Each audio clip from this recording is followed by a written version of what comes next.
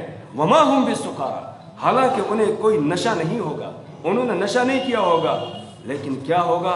وَلَكِنَّ عَذَابَ اللَّهِ شَدِيدٌ، یہ اللہ کا عذاب بڑا سخت ہوگا، آسمان پھٹ جائے گا، زمین ریزہ ریزہ ہو جائے گی، ایک زلزلہ برپا ہو جائے گا، سب مر جائیں گے، سب فنا ہو جائیں گے۔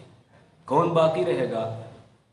اللہ تبارک و تعالی پوچھیں گے ملک الموت سے کہ بتاؤ کون کون باقی ہے۔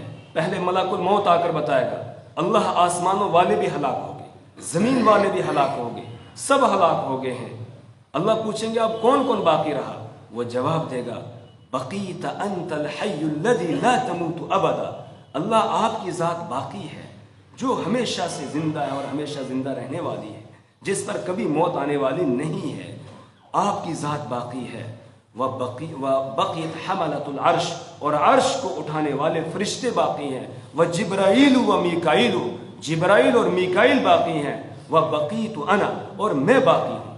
اللہ فرمائیں گے کہ جبرائیل اور میکائیل کو بھی مر جانا چاہیے، لیمت جبرائیل و میکائیل، چاہیے کہ جبرائیل اور میکائیل کو بھی موت آ جائے، تب تک اللہ کا عرش تھر تھرانے لگے گا، اور اللہ عرش کو گویائی کی طاقت دے گا، عرش بولے گا کیا جبرائیل و میکائیل یموتانی، جبرائیل اور میکائیل ان کو بھی موت آ جائے گی؟ اللہ فرمائیں گے اس کو خاموش ہو جا، عرش سے فرمائیں گے اس کو خاموش ہو جا، جو بھی میرے عرش کے نیچے ہے سب کے لیے میں نے موت کو لکھا ہے، اس لیے جبرائیل اور میکائیل کو بھی موت آ جانی چاہیے۔ جبرائیل علیہ السلام اور میکائیل علیہ السلام ان کو بھی موت آ جائے گی۔ اس کے بعد اللہ پوچھیں گے اب کون باقی ہے؟ تو ملک الموت جواب دے گا بقیت انت الحی الذی لا تموت ابدا، اللہ آپ کی ذات باقی ہے جس پہ کبھی موت آنے والی نہیں ہے۔ وبقیت حملۃ العرش، عرش کو اٹھانے والے فرشتے باقی ہے۔ وبقیت انا، اور میں باقی ہوں۔ اللہ فرمائیں گے عرش کو اٹھانے والے فرشتے وہ بھی مر جائیں گے، ان کو بھی موت آ جائے گی، اور انہی میں اسرافیل علیہ السلام ہے، ان کو بھی موت آ جائے گی۔ جو ان کے ہاتھ میں سور ہوگا وہ ان سے لے کر وہ عرش کے حوالے کر دیا جائے گا، ان کو بھی موت آ جائے گی۔ اس کے بعد اللہ پھر پوچھیں گے اب کون باقی ہے؟